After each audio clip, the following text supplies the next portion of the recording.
genaamd. Nou ons tema vanmôre is, hoe nader ek aan Christus beweeg, hoe meer bewus word ek van my sondige lewe. Ons gaan 'n bietjie later kyk, wat bedoel ons eintlik, wat wil die Here vir ons sê, wat hierdie tema betref. En ek wil hê saam met my lees Kolossense 3 vers 17, ons gaan net vers 17 gebruik vanmôre as ons teks van oordeenking, maar die hele Kolossense 3 is eintlik 'n pragtige skrif. En hy sê vir ons, en wat julle ook al doen in woord of in daad, doen alles in die naam van die Here Jesus en dank God die Vader deur hom. Ek gaan dit weer lees.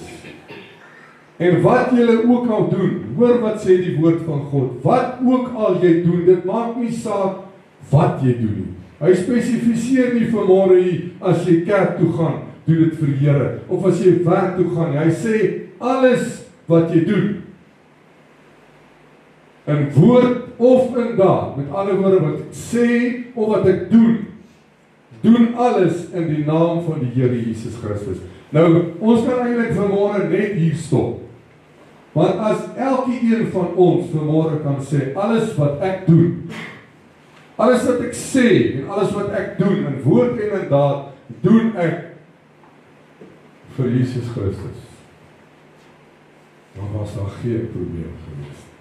Dan sou ons vanmôre hier kon staan, of hier kon sit en sê, ek het gearriveer op 'n plek, waar ek nie verder kan gaan. Maar ongelukkig is ons as mens, geskape en gebore, elkeen met sy eie ek.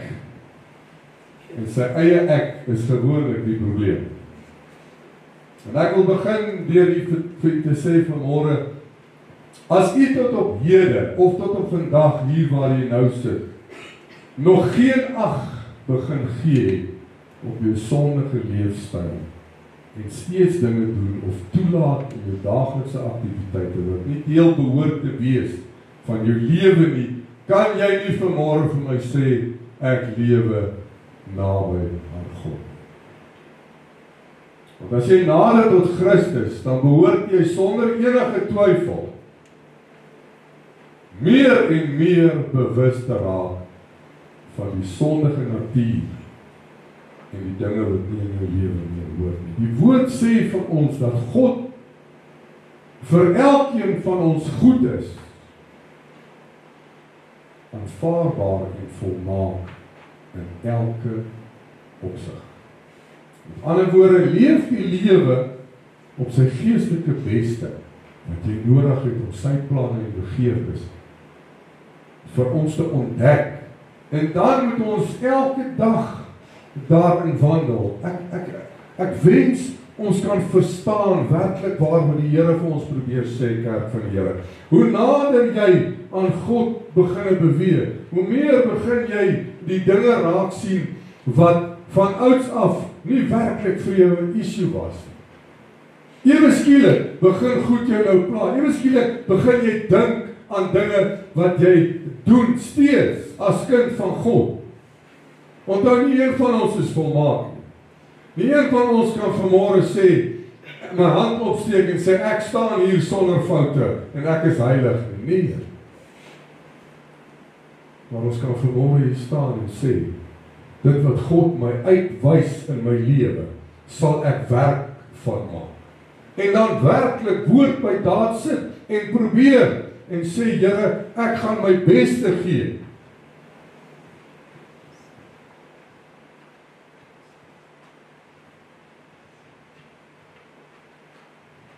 Die Vader ken elkeen van ons hart. Die Here weet wat hoort en wat nie hoort. En ek het dit al baie gesê, maar ek kan dit weer sê. Moenie vir my sê, jy is 'n volwaardige kind van God, maar jy toon geen verandering of transformasie nie. Kerk van die Here, dis dood eenvoudig. As jy nie jou beste vir God wil gee, en jy wil net vir hom die skrap wat van die tafel afval gee, wat oorbly, los dit eerder. Want jy is besig nie net om jou tyd te mors nie, maar ook God se tyd te mors. Besef ons vanmôre dat die Here is die hoogste gesag wat daar ooit kan wees. Maar ons hanteer die Here partymal met minder respek as wat ons mense hanteer. Daarom is dit belangrik dat jy jou prioriteite begin agter mekaar kry. Want as God nie die belangrikste individu in jou lewe is nie, is jou prioriteite verseker nie reg. Want geen mens, en luister mooi, ek sê weer vir u, geen mens, geen om of dit jou vrou, jou man, jou kinders, jou pa of jou ma is nie, behoort voor God gestel te word. Wanneer jy sit en vir my sê, ag, my engeltjie, jy is my wêreld. Jy is my lewe, jy is my alles. Sê eerder van, naas God, het ek jou die liefste. Het God eerst gestel. Dit is belangrik. Het is belangrik dat ons weet, dat ons prioriteite reg kry, dat ons verstaan waaroor dit gaan. En hoe nader ons aan God begin beweeg, hoe nader jy begin kom aan die Here, hoe meer gaan die Gees vir jou hierdie goed openbaar. En jy gaan begin agterkom dat goedjies wat eintlik nie hier hoort nie, al so lank deel is van my lewe, dat dit nie eens meer snaaks is nie. Soos maar net nader aan Christus kan begin lewe. Dan sal al hierdie dinge duidelik, bewustelik word. En eers dan sal ons werk maak daarvan. As jy aanhou om jou wasgoed langs die wasgoedmandjie te gooi, en nie in die wasgoedmandjie, ek hoor daar's mans wat sulke dinge doen, die vader alleen weet waar kom hulle vandaan. Maar in elk geval, ek hoor daar is sulke mans, ek weet nie as dit waar nie, hulle is nie hier geweet, hulle is daar, amper sê ek Pretoria, maar ons het mense van Pretoria, kom ons gaan Swartruggense kant toe. Ek koop nie die Swartruggense mense nie.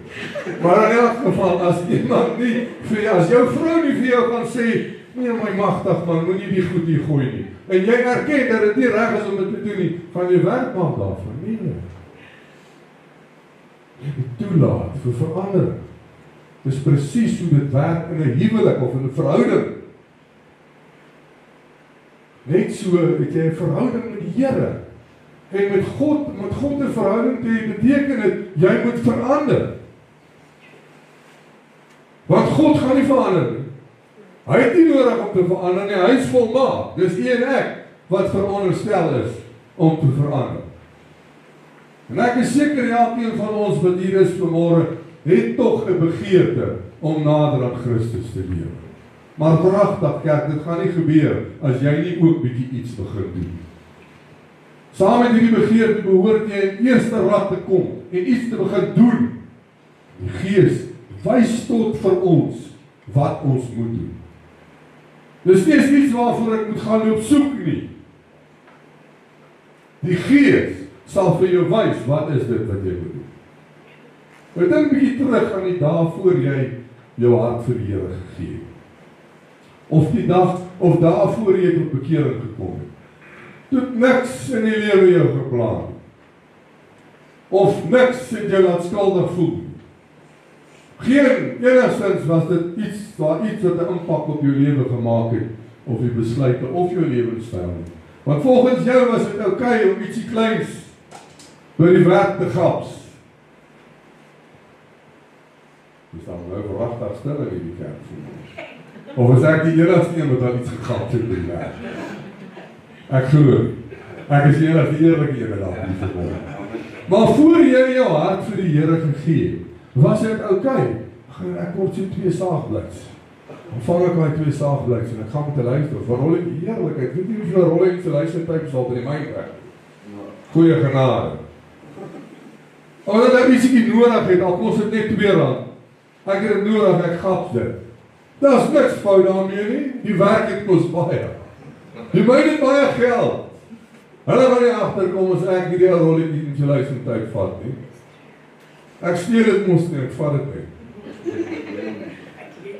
Ek leer dit, daar sê. Dis 'n mooie woord, né? Op 'n permanente basis, let wel. Maar verstaan jy wat ek probeer sê? Voor jy jou hart vir die Here gegee het, Voor jy tot bekering gekom het, was hier nie vir jou 'n probleem nie. Dis oké. Daar's niks fout daarmee nie. In my oë en in my hart voel ek geen skuldgevoel daarteenoor nie. Dis oké. Want volgens my is dit oké om te loop en leuns vertel. Om te loop en sleg praat van iemand anders is oké. Dis hoe dit is. Dit laat my nie sleg voel. Daar tot laat te kuier en lekker getap by die huis ingestap. En as my vrou moan daaroor oor my gesuiperheid, dan sy die feeks in die verhaal. Daar's mos niks fout nie, dis wat ons manne doen. Dis wat ons manne doen. 'n bietjie porn hier, 'n bietjie porn daar, is niks fout daarmee nie. Dis mos wat ons manne doen. Ek hoor alle dag ou sê, as jy nie porn kyk, is jy nie 'n man nie. Ek wonder wat is ek dan? Dit pla my. Dat ek het in my hart vir die Here gegee. Die oomblik wat ek my hart vir God gee, my hart begin vir die Here gee, en ek begin lewe vir Jesus. Dan begin hierdie goed my pla, maar dan weet ek, hierdie is nie wat die Here van my verwag. Hierdie is goed wat ek behoort te doen. Hierdie is dinge wat uit my lewe uit moet uitskuif. Nommer 1, nommer 2, nommer 3, moet uit my lewe uitskuif, want dit verhoed my om 'n verhouding met my God te hê. En as daar iets is, kerk, wat 'n muur bou tussen jou en die Here, raak ontslaaf van dit. So maklik soos dit. Jy kan dit nie bekostig. Nou dink jy miskien jy kan, wil ek vir jy sê vanmôre, jy kan dit nie bekostig. Min dinge pla my. Selfs 'n paar nude fotootjies of videootjies wat gestuur word, vir my is nie uit lynheid nie, dis oké. Solank my kinders en my vrou dit net op my foon sien. Maar dit mos net vir groot mense bedoel. Ek het 'n vraag vir jou. Sal jy daardie foto's of video's vir jou ma wys? Of sal jy dit dalk met my deel, as die pastoor van die gemeente? Sal jy daai ou fotootjies wat jy het, met my deel? Nee, sal nie. Hoekom? Maar jy deel dit met God. Want as jy dink die Here weet nie daarvan, maak jy groot van. Elke keer wat jy daai foon oopmaak en wat daai videoetjies kyk die Here saam met jou. Hy weet presies waarmee jy besig. Hy weet presies waarmee jy besig. Maar toe ek my hart nog nie vir die Here gegee het nie, was hierdie maar net oké. Maar die dag toe ek uit hierdie wêreld uitgeruk word, en my oë begin oopgaan, met my hart vir die Here gee, met alles drasties verander. Skielik het ek begin ag gee op my gevloekery. Skielik voel ek is verkeerd om kaal foto's op video's op my foon te hê, wat nog daarvan om dit aan te stuur. Skielik weet ek, dis verkeerd om buite myself te raak in 'n situasie waarin ek beproef word. Skielik verstaan ek wat God van my verwag, of wat deel mag wees van my lewe, en wat nie deel mag wees van my lewe. Dinge wat jy nie regtig van tevore geplan het nie, is nou vir jou 'n groot issue. En hier is 'n duidelike bewys dat die oomblik toe jy jou hart vir die Here gegee het, daai oomblik waar jy die Gees ontvang het om in jou hart te kom woon, dadelik het die Gees gesê, kom ons begin skoonmaak in hierdie huis. Kom ons vee en ons maak skoon. Alles, ons haal al wat 'n spinnerak is uit, al wat 'n spinnekop is, ons vee en ons maak skoon. Ons raak ontslaaf van alles wat nie hoort in die huis van die Here. Jy het die Gees toegelaat om dit te doen. Met ander woorde, ek laat toe vir verandering. Ek laat toe vir transformasie. Maar ongelukkig dink die mensdom dat die dag wat ek my hart vir die Here gegee het, stop alles net. Ek het nou my hart vir die Here gegee en ek is reguit op pad hemel toe.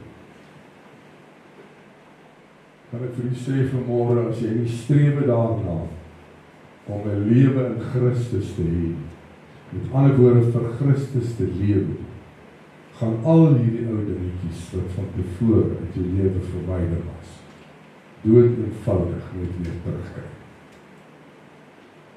As ons nie strewe daarna om nader aan Christus te lewe nie, sal die vyand seker maak ons stagneer in ons Christendom. En as ek sê stagneer, beteken dit ek toon geen groei verder in my Christendom. My hart vir die Here gegee, ek het my hart vir die Here gegee, ek dink toe ek 21 of 22 jaar oud was. En as ek vir julle kan vertel wat na daai gebeur het, en wat ek als gedoen het na dit, sal jy verseker nie kon sê dat ek 'n kind vir die Here is en ek my hart vir die Here gegee het. Want as jy gedink het, dis 'n eenmalige proses, moet jy weet, bekering is 'n daaglikse ding.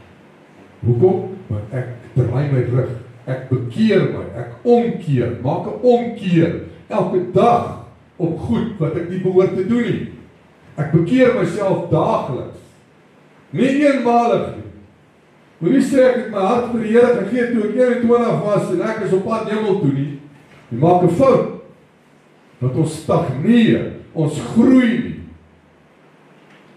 En stil, begin al hierdie ou gewoontes weer die van agter by die agterdeur kry. En voor ek myself kon kry, is ek maar weer op my ou trap aan die gang. Is dinge wat eintlik nie hoort in my lewe nie, vir my nou maar weer okay. Dis nie so bad nie, dis okay. Voor jy jou oë uitvee, val jy weer terug in jou ou sondige natuur. Kom ons wees eerlik vanmôre kerk, as daar nie sekere riglyne was waar volgens God wou gehad het ons moet lewe nie, sou jy nie 'n Bybel gelees het om te lees. Stem jy saam met my? Hoekom is daar 'n Bybel? Hoekom is die woord van God vir ons gegee? As daar nie riglyne is nie, as daar nie sekere verwagtinge van God vir jou lewe is nie, hoekom sou daar 'n skrif gewees het soos hierdie? Maar weer, as jy nie die woord van God bestudeer, sal jy ook nie weet wat God van jou verwag. Maar as ons die woord bestudeer en dit nie toepas in ons lewens nie, hoekom dan die woord bestudeer? Hoekom lees ons die woord soggens en saans? Hoekom sal ons elke Sondag of elke tweede Sondag in die kerk kom sit en geen ag gee op die vermaning van God se woord? Wat is die motief agter jou bywoning? Wat is die doel van jou Bybelstudie as jy nie gehoorsaam word aan die woord of die lewe wat jy ontvang? En as jy hier sit vanmôre en jy weet nou regtig nie of daar werklik nog iets in jou lewe is wat nie daar hoort nie, wat baie onwaarskynlik is, wat jy behoort te weet, bid dan tot God en vra hom om dit vir jou uit te wys. Vra hom om jou te wys wat staan, Here, wat staan, wys vir my, wat staan nog tussen my en God?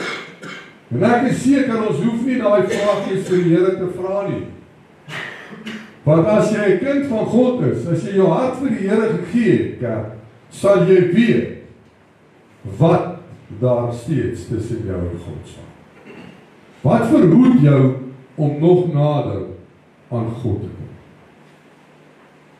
Die woord sê vir ons, wees stil, of laat staan en weet dat ek God is. En ek dink ons probleem is ons is so besig met ons alledaagse dinge, dat ons geen tyd het om vir 'n oomblik stil te raak voor God, net vir 'n oomblik te luister wat hy vir ons wil sê. En dis die groot rede hoekom ons nie ag gee op die Gees.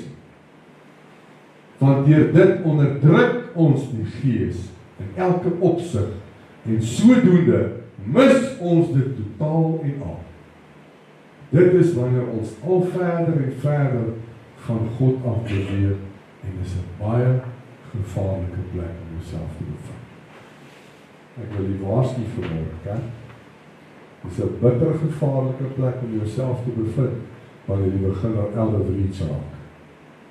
En ek gaan weer vir u sê wat ek baie sê, moenie vir my kom sê maar die Here het my gelos. Die Here los niemand. Die Here loop nie weg van iemand af nie, want sy woord sê, ek sal jou nooit alleen los. Ek sal jou nooit begewe of verlaat nie. Ek is die een wat wegbeweeg van God af. Die dinge wat ek doen, die dinge wat ek sê, is goed om my laat wegbeweeg van God af. Ek praat hierdie week met iemand wat vir my sê, "Jesus, wat man, ek wil by jou uitkom." Ons het nou al maande terug het hy gesê, "Ek wil graag by jou uitkom." Maar tyd. Ons kry nie tyd. Dit is so. Dit is so. Tyd is 'n groot issue in elkeen van ons lewe. As jy nie tyd maak vir iets in die kerk van jou, gaan jy by niks uitkom. Hoor vir my vanmôre. Maar weet jy wat? As jy 'n liefde vir iets het, sal jy tyd maak daarvoor. En nou wil jy vir my sê, man, magtig, weet jy wat? Ek kry net eenmal in 6 maande tyd om my ou karavaantjie te hak en 'n bietjie te gaan visvang vir 'n naweek. All good, dis wonderlik, dis wat die Here vir jou gegee het, dis iets wat jy lief is om te doen.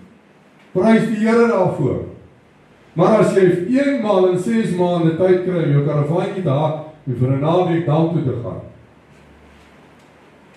kan jy eenmal in 6 maande jou karavaantjie hak en op die berg gaan bid vir 'n naweek ook.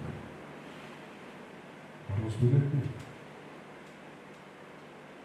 Is dit nie hartseer om te dink dat dit die laaste ding is wat ons aan dink? Want die tyd is tog te min.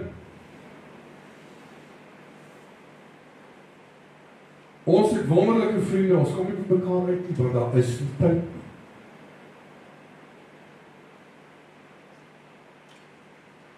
Wanneer laas was ek by jou huis gewees? Wanneer laas was ek by jou huis?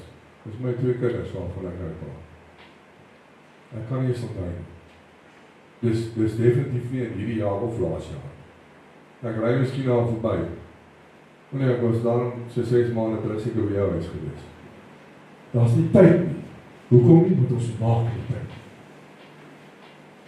So vir hierdie daaglikse aktiwiteite en dinge wat ons doen, wat ons van hou en wat ons voel in ons harte ons moet doen, daarvoor maak ons tyd.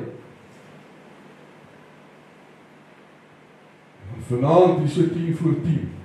Dan onthou ek, goodness, daar's die Here ook daarbo. En nou gou gebid en wees.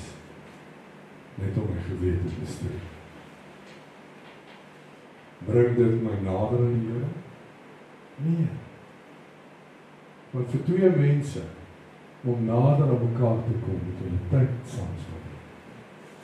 Vir 2 mense om werklik waar mekaar te verstaan en te voel en te verstaan wat moet ek uit my lewe uitskuif om jou gelukkig te maak. Waarvan hou jy nie? Dis goed wat ek moet stop. Is om tyd saam te spandeer. Dit is ons grootste probleem. Ons spandeer nie tyd met God. En ek sê weer vir jy, ek verstaan, ek weet. Maar as jy nie tyd maak nie, dan gaan jy nie tyd hê vir die Here. Wees stil en weet dat ek God is, sê Psalm 46 vers 11. Laat hierdie vers vir jou 'n anker word in tye van onsekerheid en vrees. Om stil te wees beteken nie noodwendig om niks te doen of niks te sê nie. Beteken om God volkome te vertrou en al jou sorge aan hom oor te gee of oor te laat.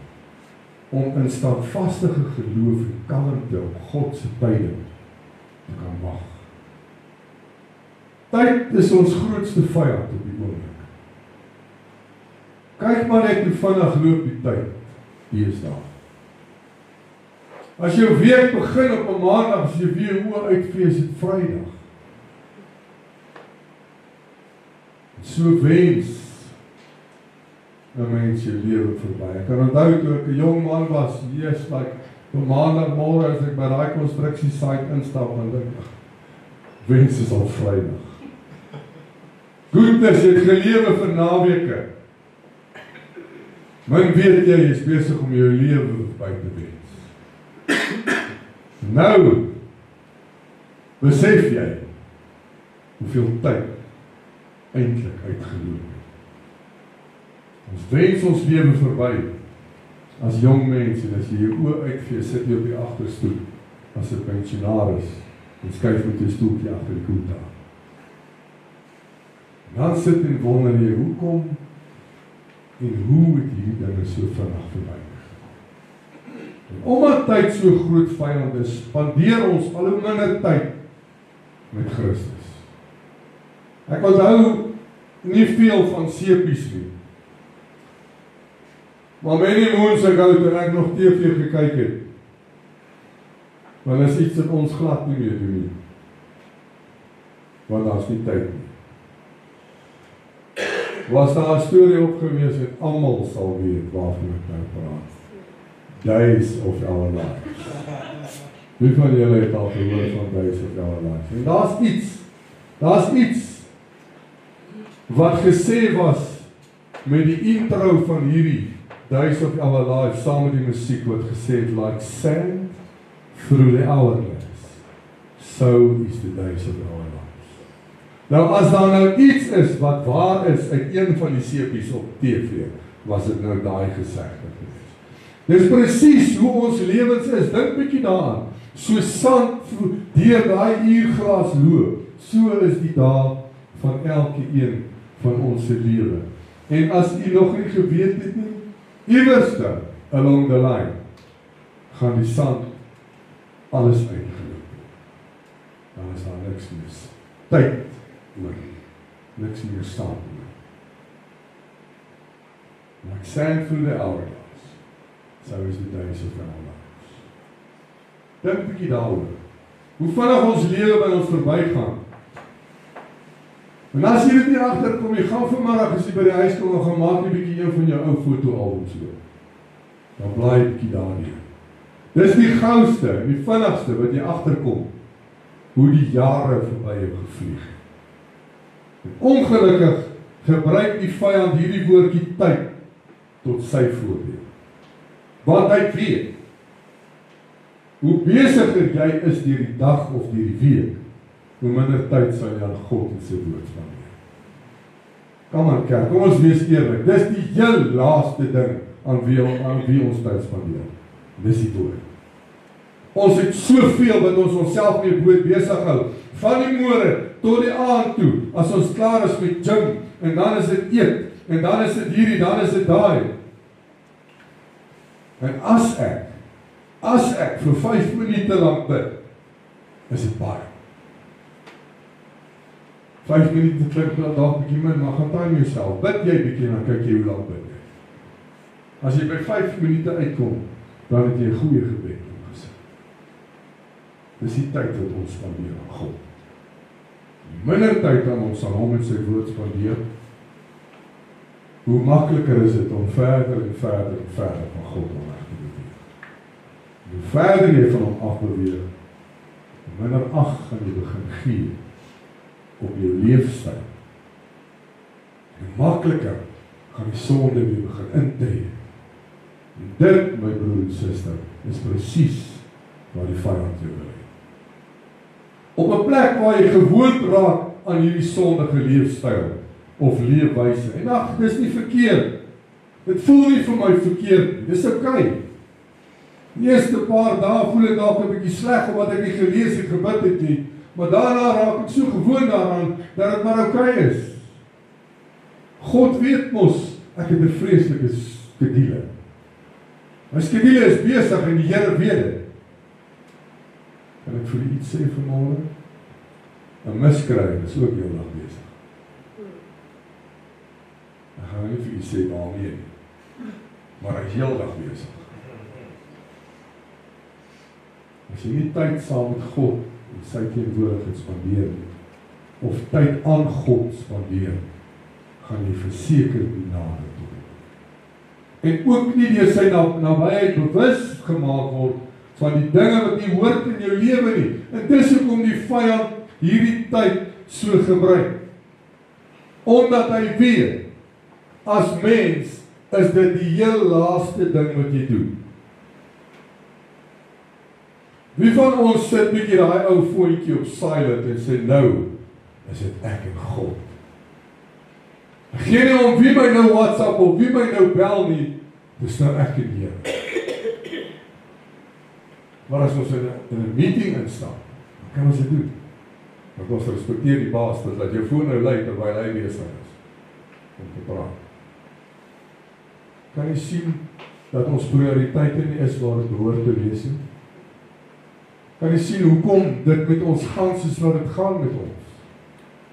Hoekom die sonde begin terugkruip en inkruip en weer, maar net weer, as jy weer sien, dan is dit maar weer hier deel van my lewe. Maar hoe nader ons aan die Here begin beweeg, hoe closer ons met die Here begin raak,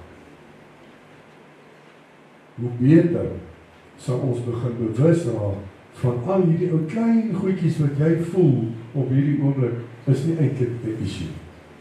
Wat eintlik 'n issue is. Ek sê nie vanmôre vir u dat hierdie klein issue jou uit die hemel uit gaan hou nie, dis nie wat ek sê. Maar wie weet vanmôre as jy werklik lief is vir iemand, sal jy moeite doen vir daardie persoon.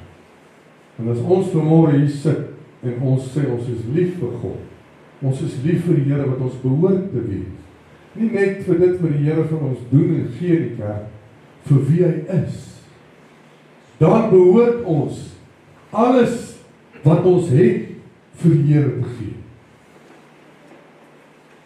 Want ek glo nie daar is een van ons wat die Here wil teleurstel.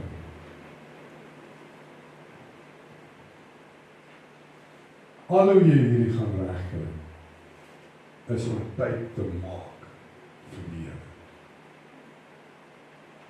Ek gym seker nou al vir 29 jaar. En my gym tyd is 6:15, dan klim ek in my voertuig. Elke aand. Dis 'n instelling. So met die jare het ek nou begin slegter word en nou wil ek nou nie meer Vrydag gym, nou wil ek plaas toe. Maar maandag tot donderdag sorg ek, of het nou reën of het nou sneeu, en of het warm is, en of die gym se aircons nie werk nie, want hulle werk nooit. Daar is nooit water in die gym nie, want ons lewe in Suid-Afrika.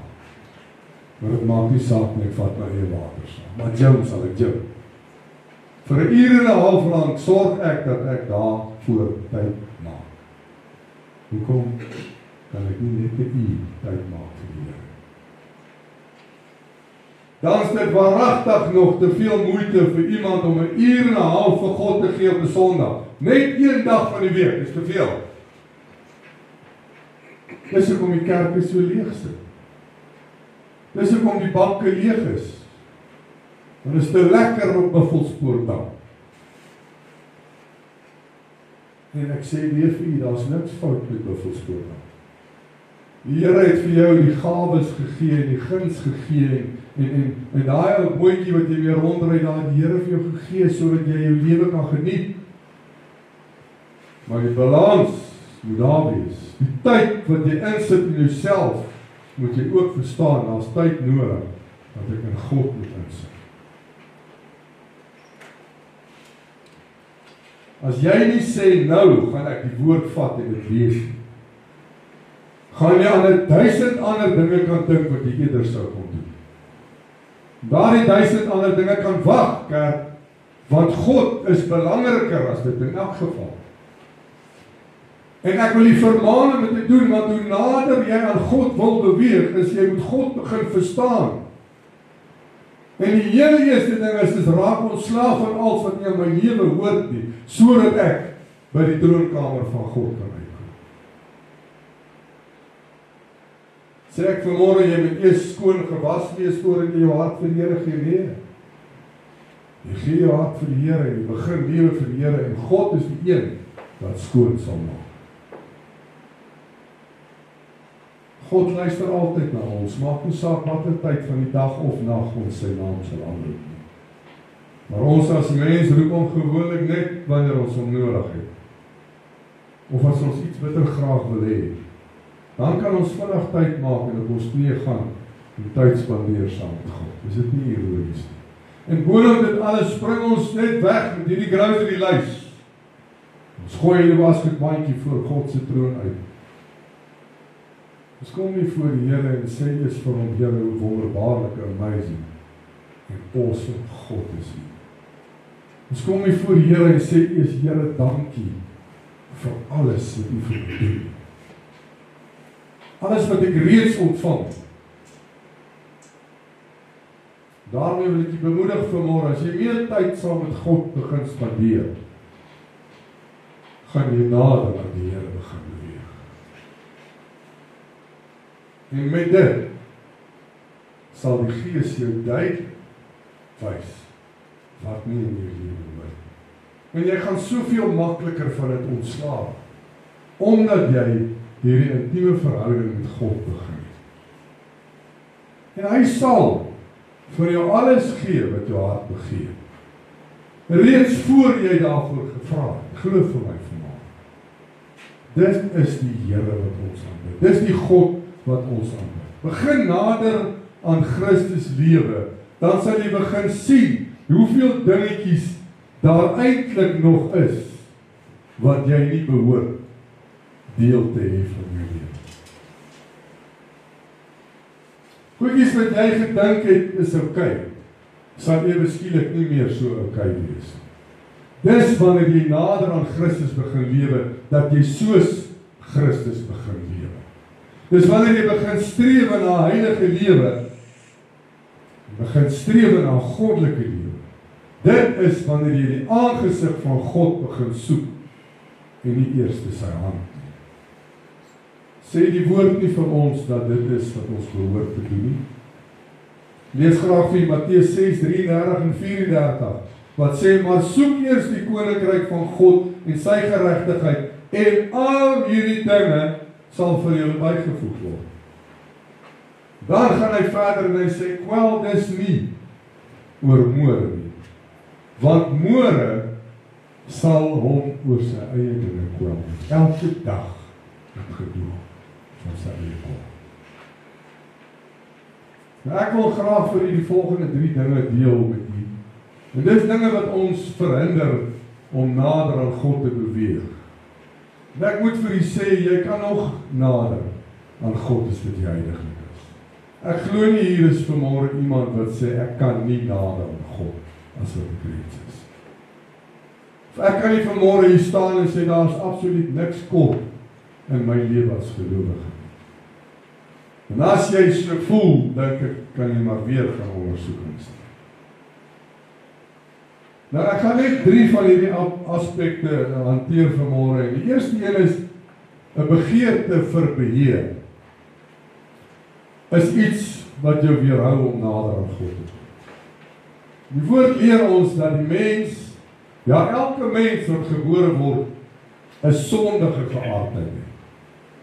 Die sondeval weens Adam en Eva se ongehoorsaamheid het die mense wil en begeertes so skade berokken dat ons nie beheer het daaroor. Daarom gebeur hierdie aaklige en onverstaanbare dinge soms met ons as mens. Nou wil ek vir Galasiërs 5 vers 19 en 21 lees. En ek wil hê jy moet mooi dink oor dit wat ek vanmôre hier lees. En ek is seker, iewers hier is iets wat ons nog mee sit. En hy gee dit vir ons, en die werke van die vlees, sê die woord word geopenbaar. Hy begin te sê, deur naamlik oorspel, hoerery, onreinheid, ongebondenheid, afgodery, towery, vyandskap, twis, jaloersheid, toornigheid, naaiwer, tweedrag, partyskap, afguns, moord, dronkenskap, brassery en dergelike dinge, waarvan ek julle vooraf gesê het, soos ek al vroeër gesê het, sê die woord, dat die wat sulke dinge doen, die koninkryk van God nie sal beerwe. En voor u nou vanmôre jou hand kan opsteek en sê, dankie Here, ek het nie deel in een van hierdie dinge nie, wil ek vir u sê, kyk weer. Miskien verstaan jy nie wat hierdie woord beteken. Kom ons gebruik net 'n voorbeeld, afguns. Nou sal ons elkeen vanmôre sê, maar ek het nie so iets, daar's nie so iets deel van my lewe. Is dit werklik so?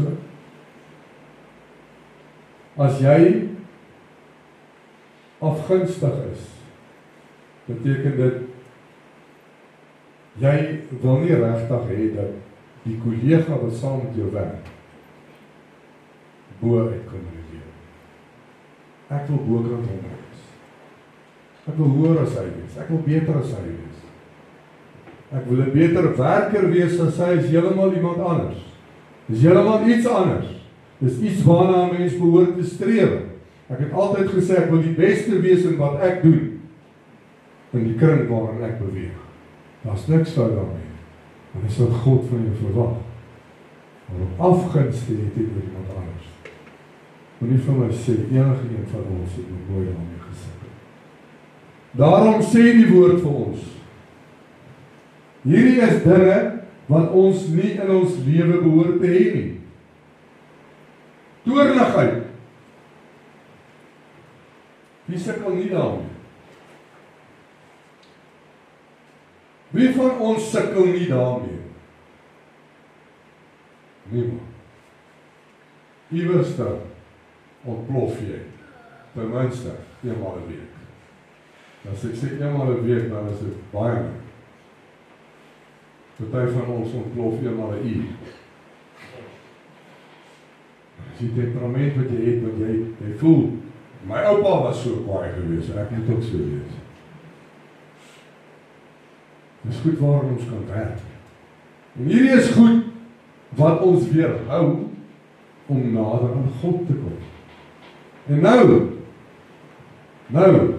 as jy werklik waar nader aan God begin beweeg, sal die Gees vir jou uitwys, jy is afgunstig teenoor daai persoon. Op hierdie oomblik kom jy dit nie agter nie. Hoekom nie? Want jy is nie naby genoeg aan die Here.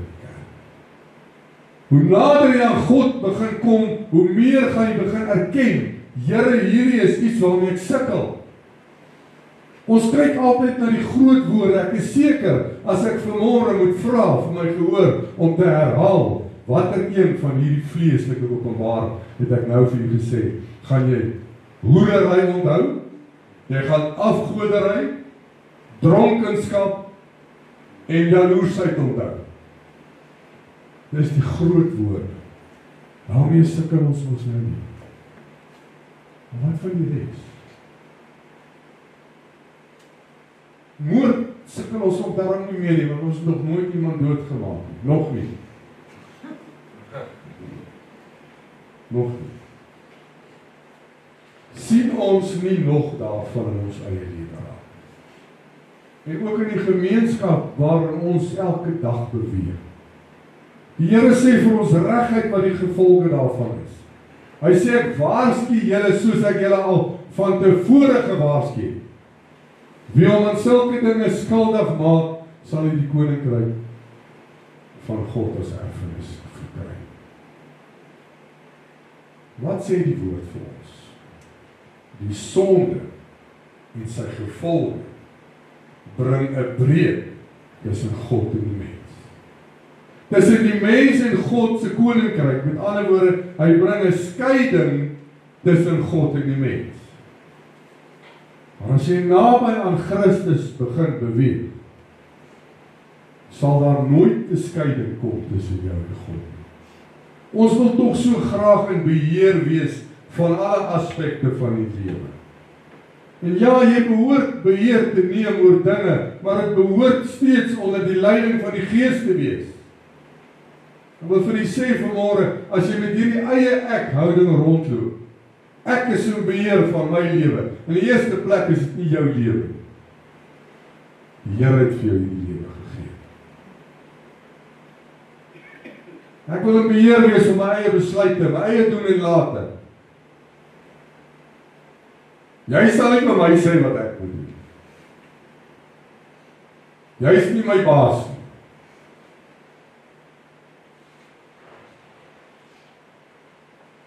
Dis wie ek is, as jy dit nie like nie, los nie.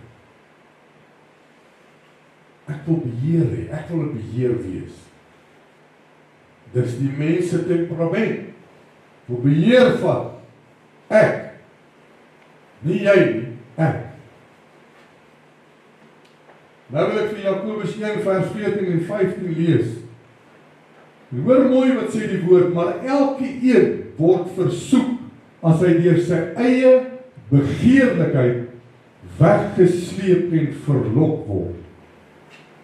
Daarna, as die begeerlikheid ontvang het, baar dit sonde, en as die sonde tot volle ontwikkeling gekom het, bring dit die dood voor.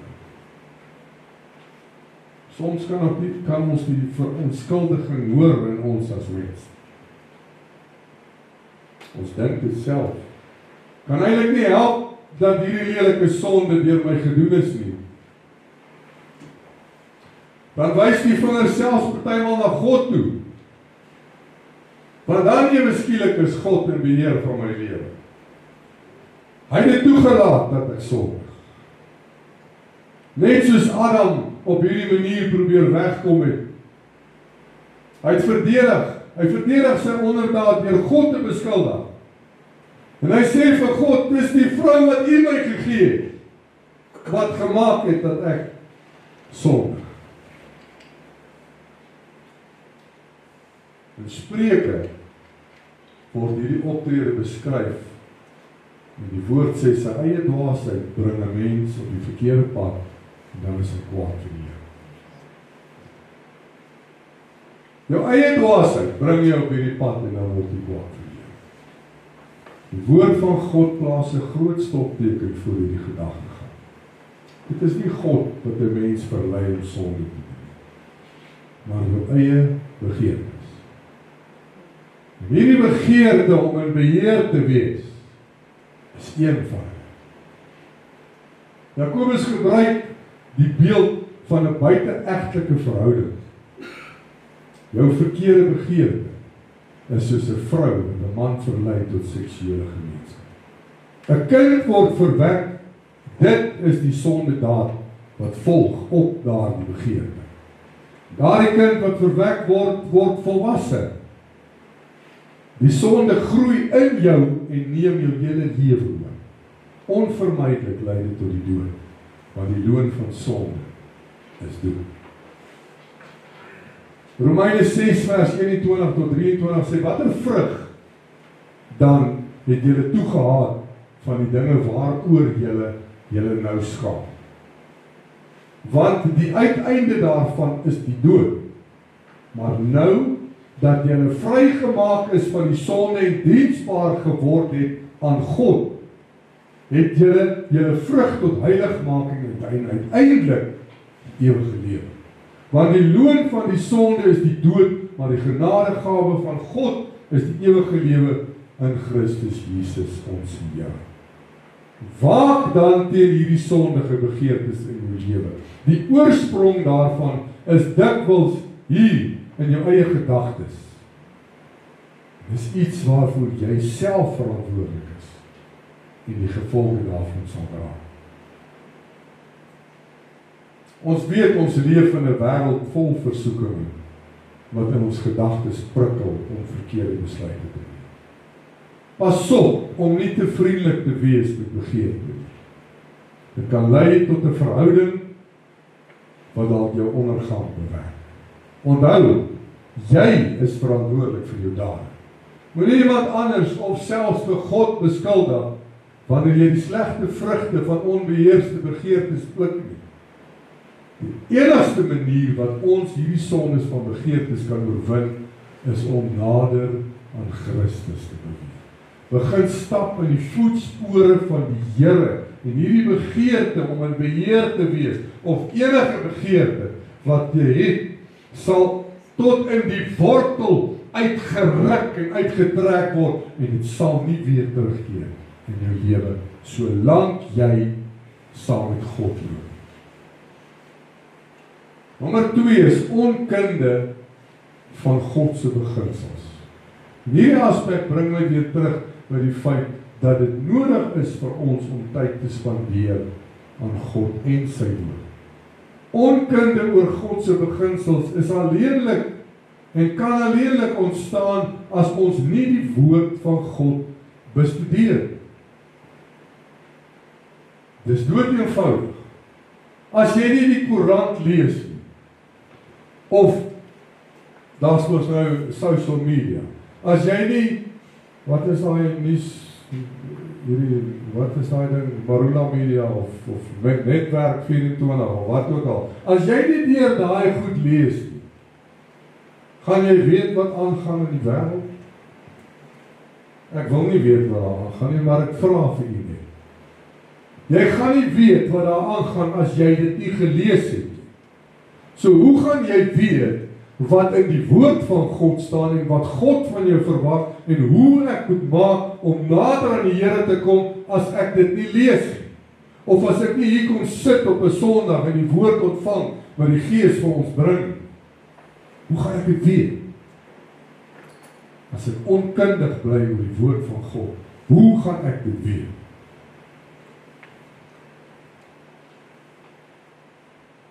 Hoe verdryf 'n mens onkunde? Jy begin kennis na die oppervlakte. Die voorstel van Petrus om mense uit die duister te lig, is om Christelike beginsels in die wêreld te begin uitleef. Dwaase wat die Christene wil sink, het geen teenvoeting vir mense wat met integriteit leef. Daar kan nie geskinder word van mense wat goed doen nie. Dink bietjie daaraan. En as daar geskinder word, is dit onwaar. En dan sal dit nie plan. Daar kan nie geskinder word van jou as jy net goed doen. Goeie dade kry net lof. Niks kan agter 'n mens se rug gesê word as jy binne in die wil van God lewe en 'n verskil maak waar jy gaan. Dink bietjie daaraan. Dit het nie baie verander daar buite nie. Jy sien Christene het so deel geword van die wêreld. Hulle dade ook, maar soos die wêreld. Dat daar nie meer 'n duidelike verskil is tussen 'n gelowige en 'n ongelowige. As Christene maar dieselfde lewe lei as die res en doen soos hulle doen en meedoen in dade van die wêreld, gaan mense wonder, wat maak die Christene dan nou soveel anders? Mense gaan nie weet wat die verskil is. En onkunde gaan sy opwagting by die deur maak. En met onkunde onder die arm waarmee die mense van die wêreld begin praatjies opmaak. Hulle verkeerde verstaan gaan verkeerde denke oor Christene saai, en daarom moet jy so leef dat dit hulle onkundige praatjies sal stop. Ja, ons kan kritikusse stil maak deur te lewe met integriteit. Jou ja moet jou ja wees en jou nee jou nee. Mense moet altyd kan weet dat hoe jy voor hulle is, sal jy ook agter hulle wees. Wow, daai is nie 'n amen nie, dis 'n eina. Net soos wat jy is, voor mense, soos ek vanmôre hier voor u staan, en voor u praat, en God loof en prys en eer en aanbid, behoort ek te wees agter jou rug ook. Dan wys ek vir die wêreld dat ek werklik nader aan God begin beweeg het. Dat ek werklik probeer om my lewe te lei, dat God sal behaag. Maar is moeilik om in elke situasie te weet of jy die regte ding doen. En om jou hiermee te help, vra jouself die volgende 2 vrae af. Is dit wat ek nou wil doen, deel van 'n wysheidkolom of 'n domkolom? Of skakel dit nou, wat ek nou by my mond laat uitlaat, skakel dit die ligte aan, of karring ek maar net verder in die donker? Want duister dinge en dom woorde kweek onkunde. En onkunde stoot die deur oop vir onnodige kritiek en dryf mense weg van God af. Dit trek nie mense nader aan God nie. Dink mooi wat jy sê, kerk. Dis baie maklik, is dood eenvoudig. As ek nie iets kan sê om iemand op te bou en nader te trek aan God nie, en ek wil eerder iets uitlaat of iets kwytraak wat ek weet uit lyn met God se woord is en jou gaan wegdryf van die Here af, dat ek my mond hou. So maklik soos dit. So maklik soos dit. Dan bly jy stil. Maar die Here ken jou hart. Die Here werk met jou. Elke een van ons op sy eie manier. Maar jy moet steeds toelaat dat God jou verander. Jy moet instem en sê, Here, hier is ek. Verander my lewe. Trek my nader aan U, Here. Laat ons daarom die opdrag ernstig opneem en in die lig lewe en toelaat dat wysheid ons pad teer. Ons sal ander mense kan sien wat regtig saak maak en met die krag van die Heilige Gees ook na die verlosser toe kan omdraai. En sodoende kan elke een nader begin beweeg aan Christus. Bestudeer die woord sodat jy nie deur onkunde God se beginsels nalat en dit mis. Die woord is daar, die lering is daar sodat ons nie eendag onkundig voor God kan gaan staan. Kerk, wees eerlik vanmôre. Nie een van ons gaan voor God kan staan en sê, maar Here, ek het nie geweet nie. Die woord sê selfs dat die volk van die Here ten gronde gaan weens 'n gebrek aan kennis. Weens onkunde, omdat ons nie doen wat God van ons verwag het. Want ons leef in hierdie onkunde omdat ons nie die woord onder die leiding van die Gees bestudeer. Dan is daar weer die gelowiges wat weet van al hierdie dinge, maar steeds nie ag gee op dit nie. Daarom moet ons nader tot God, sodat ons, soos God, sonde begin verag en geen deel daarvan wil hê. Die derde punt is invloed van ander. Dis ook iets waarmee ons as mens baie sukkel.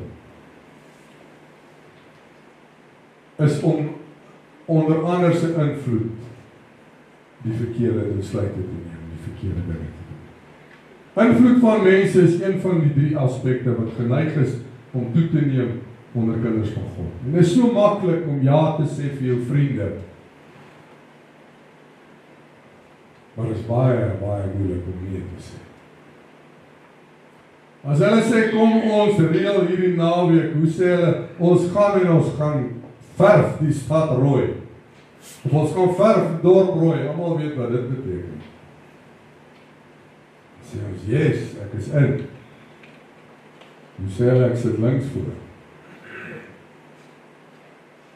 Om onder hierdie invloed in te kom, al weet jy vir jou heilige siel, wat hierdie aand gaan oplewer, steeds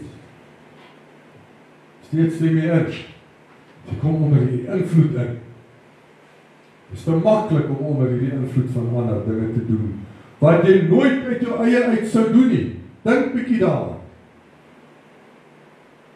Kan ek jy bemoedig vanmôre, moenie toelaat dat jou vriende, jou man of selfs jou vrou, jou beginsels, wat goddelike beginsels is, laat beïnvloed nie.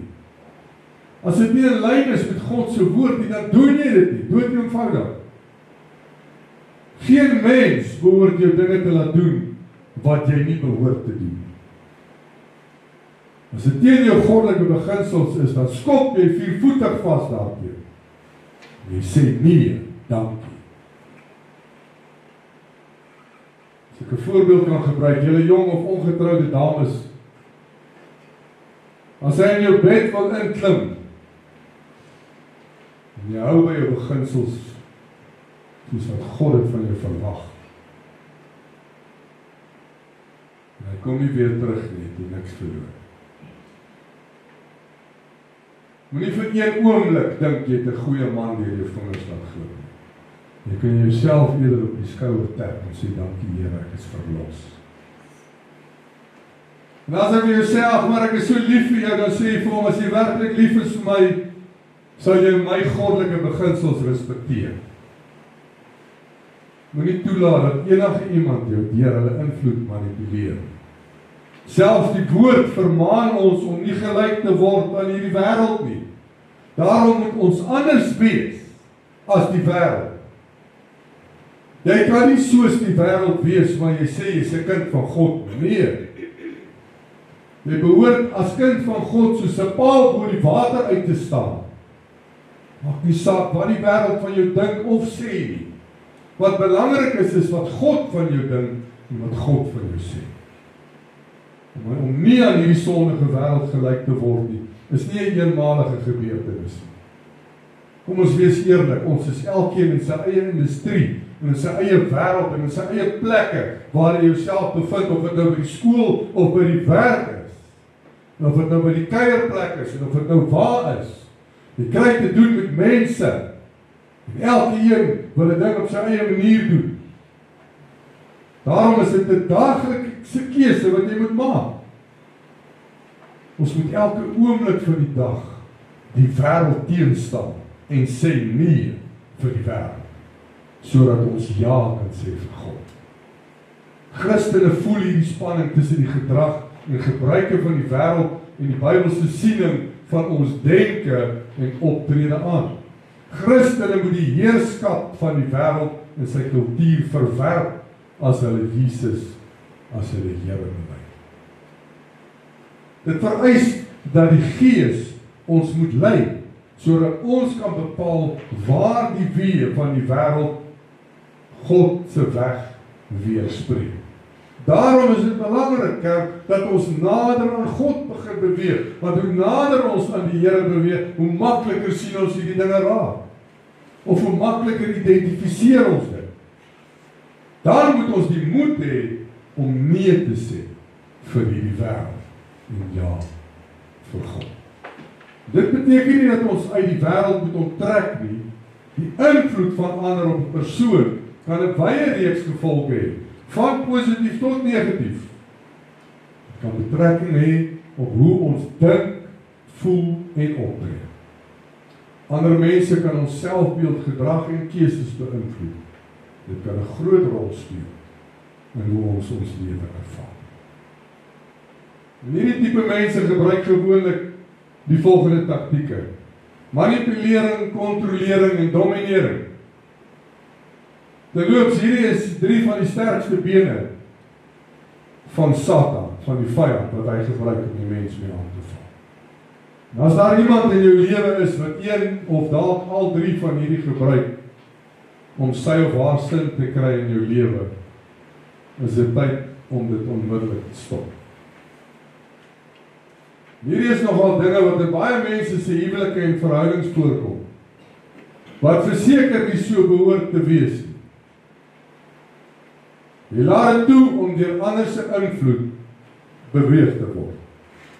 En dit is hoekom ek met alles binne in my behoort te strewe daarna om so naby aan God te beweeg, dat ek dadelik 'n onderskeiding kan maak tussen wat moet bly en wat moet gly. Begeerte om te beheer, onkunde in God se beginsels en die invloed van ander is dinge wat maak dat ek 'n skeidingsmuur bou tussen my en God en nie nader aan Christus kan beweeg, omrede ek geen plek het of maak vir die Gees om my te vermaan. Kan ons eerlik wees vanmôre? Daar is verseker dinge in ons lewens wat nog nie in lyn is met God nie, en met sy woord.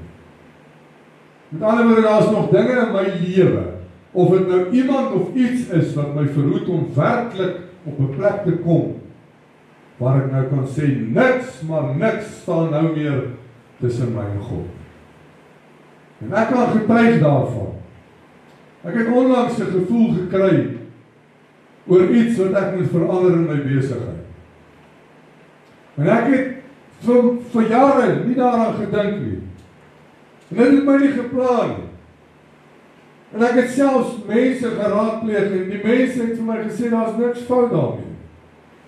Maar tog hier in my hart sou die Gees nie dit opgebring het of verhaal het as ek nie iets daaraan moes doen. En dankie Here dat ek nie onder die invloed van daai mense, en ek sê nie dis slegte mense, dis goeie mense wat goeie raad gee, maar dat ek nie onder die invloed, ek het 'n keuse gemaak, gaan ek eerder onder die invloed van hierdie persoon, en ek moet sê, daar was kere wat ek gewonder het of ek dit moet doen, maar steeds het ek teruggekom dat dit wat die Gees vir my gesê. En op daai oomblik het ek besef dat die regte ding om te doen is wat God van my verwag. Nie wat mense van my verwag. En hoekom gebeur hierdie dinge? Dit gebeur slegs wanneer jy begin nader aan God kom. Dan begin die Gees vir jou goed openbaar wat jy gedink het is fyn. Wat jy gedink het is okay in jou lewe. Nader aan God, of nader tot God, en die Gees wys vir jou, daar's dinge in jou lewe, kan ek vir jou sê vanmôre, die oomblik wat jy in gehoorsaamheid optree, die kerk van die Here, ek pleit vir u vanmôre, ek staan as 'n lewende getuie hier voor u vanmôre, die oomblik wat jy in gehoorsaamheid en in lyn met God se woord begin kom, glo vir my vanmôre, die Here sal jou seën uit jou skoene uit. Die Here sal vir jou seën op plekke wat jy nie gedink het jy sal geseën word nie. Net so.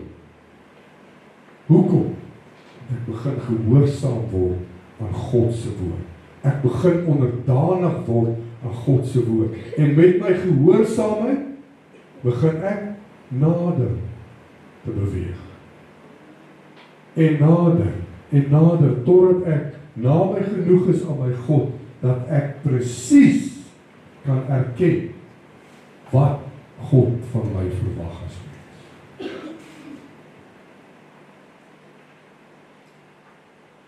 Ek dank die Here dat die Gees van God hierdie tipe goed vir ons openbaar. En daarmee wil ek vir u sê vanmôre, dis nie 'n skande om vanmôre hier te sit en jou hand op te steek en te sê, daar's 1, 2 of 3 dingetjies wat ek weet nog uit lyn is met God se woord in my lewe. Dis nie 'n skande nie. Ek het vanmôre bely by u dat daar nog dingetjies is en dan sal seker lig in my toekoms nog goedjies wees wat God aan my gaan openbaar wat ek moet van ontslae raak. Dis eerder 'n skande om te weet dat daar dinge is en ek doen niks daaraan nie. Dit is eerder 'n skande. Dis nie 'n skande om voor God te bely nie. Glad nie. Dis wat God van ons verwag. Wanneer die Gees jou vermaan, gee ag op dit. Moet dit nie net los. Dit wat die Gees vanmôre vir jou uitgewys het terwyl ons in hierdie bediening gesit het. As jy bang is, jy gaan dit vergeet, gaan skryf dit iewers neer, sodat jy kan werk maak daarvan. Moet dit om hemelsnaam nie net los nie. Daar's 'n rede hoekom die Gees ons vermaan. Begin vandag nog nader aan God beweeg. Bewys vir God jou liefde deur gehoorsaamheid aan hom te gee en die regte dinge te doen. Vir die van die wat hier sit vanmôre en weet daar's nog goedjies wat uit my lewe uit moet weg, gee dit vanmôre vir die Here. En vir die wat hier sit en wonder of daar nog iets is, vra vir die Here om vir jou te wys vanmôre. Vra vir die Here.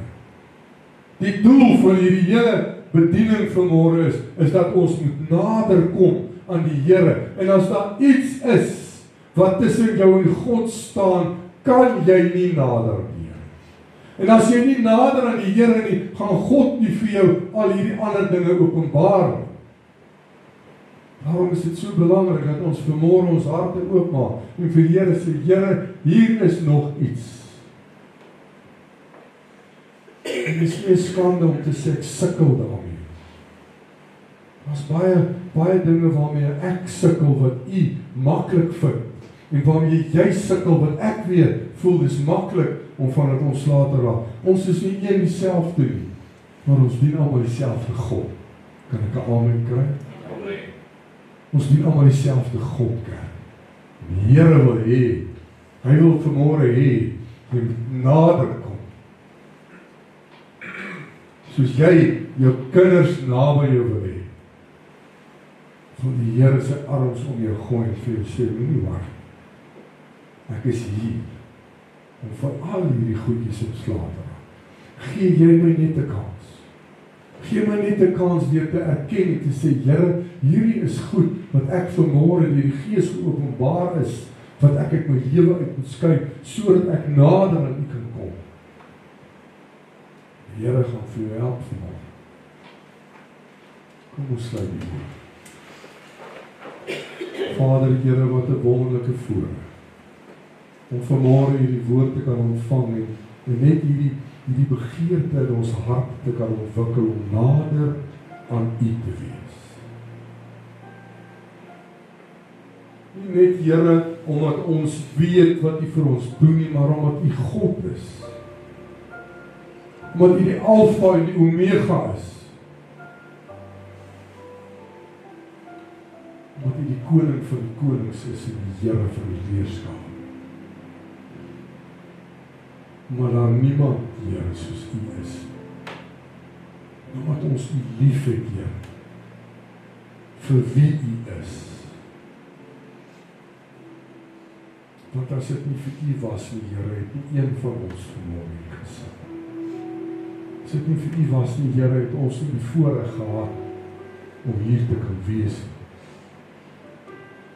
Eerstens, my koning, het ons vanmôre opgestaan in die bed.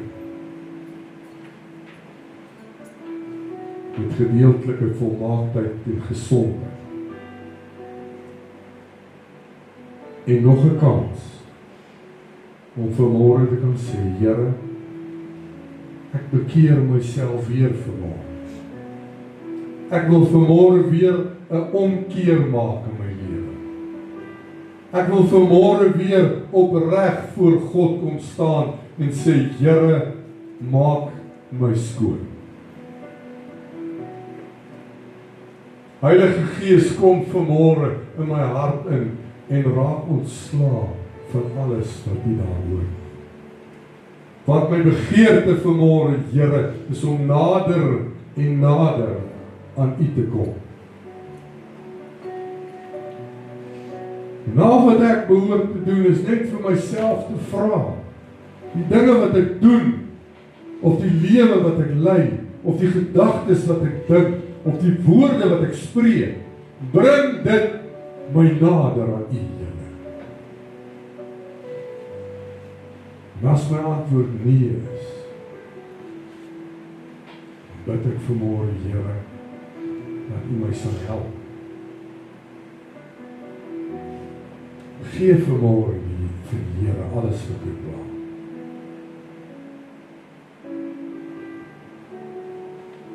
Gee dit vanmôre vir die Here. En vra vir die Here. Here, ek bid vanmôre vir elke een wat vanmôre vir U 1, 2, 3 of 10 goedjies genoem het.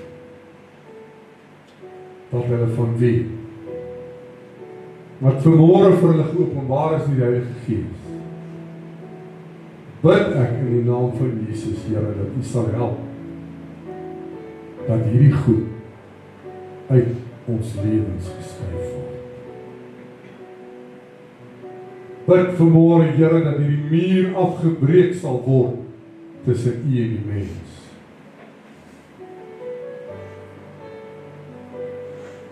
Sodat ons weer die teenwoordigheid van God in ons lewe kan ervaar. Sodat ons weer kan voel dat ons nader aan God beweeg. Sodat ons weer opnuut kan sê, ek loop in geloof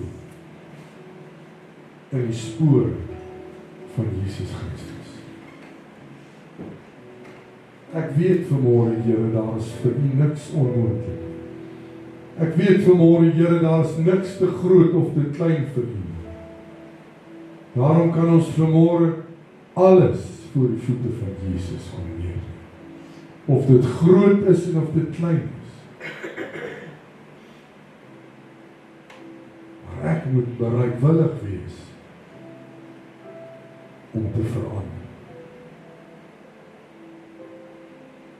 As ek nie toegee vir verandering, sal ek nie nader aan Christus kan. Daarom bid ons vanmôre U wil, Here, oor elkeen van ons af. Nie ons eie wil, nie ons eie begeertes van beheer. Ek bid ook, Vader, dat U ons sal help daarin. Help ons, Here, dat ons sal tyd maak vir God. En sodoende nader aan U kan kom. Help ons, Here, dat ons in hierdie week wat voorlê, die dinge wat ons doen, wat ons weet, nie God se goedkeuring wegdra, nie verder sal doen, nie meer sal doen. Wanneer ons onsself kry dat ons besig is daarmee, dit sal stop en sal bely voor God. Die Here sal vir ons help om al minder en minder aan hierdie dinge te dink. Maar steeds moet ons bereidwillig wees voor God en sê, Here, help my. Ek wil werklik waar. Ek wil werklik waar 'n kind van God wees. Ek wil werklik waar 'n volwaardige Christen wees. 'n volwaardige gelowige.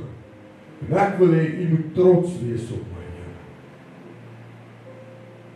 Nou dat ek weet, daar's absoluut niks wat ek vir U kan wegsteen. Wil ek U in my lewe nooi, Here. Want alles wat ek doen, weet ek vanmôre, sal ek doen terwyl Jesus aan my sy staan. Dis die lewe waarna ons streef vanmôre. Dis die lewe wat elkeen van ons as gelowige wil hê. Is dat U werklik waar trots sal wees op ons. En ons weet, Here, ons gaan nog foute maak en ons gaan nog dinge doen wat ons nie behoort te doen nie, wat uit lynheid is met God se woord. Wat ons so vinnig act op dinge en op omstandighede en situasies. Maar ek dank U, Here, dat ons vanmôre opnuut voor U kan staan. En kan sê, Here, kom en maak skoon. Kom in vanmôre, Here, en verwyder alles wat my weerhou daarvan om nader aan my God te kom. En ek bid nou, Here, dat U die naprediker van hierdie woord sal wees en dat U vanmôre vir ons werklik waar sal help. Want in onsself kan ons dit nie doen. In onsself gaan ons nie hier kan doen. In onsself gaan ons nie eens kan ontslaa raak, Here, van hierdie dinge wat U hoor. Ons het U nodig, Here. Daarom bid ek, Here, dat U ons sal help.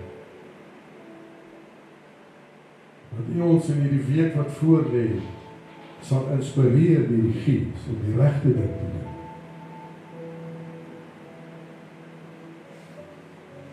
Dat ons eerder vir onsself sal vra, wat sou Jesus gedoen het in hierdie situasie. Want dit is hoe ons nader aan U sal kom.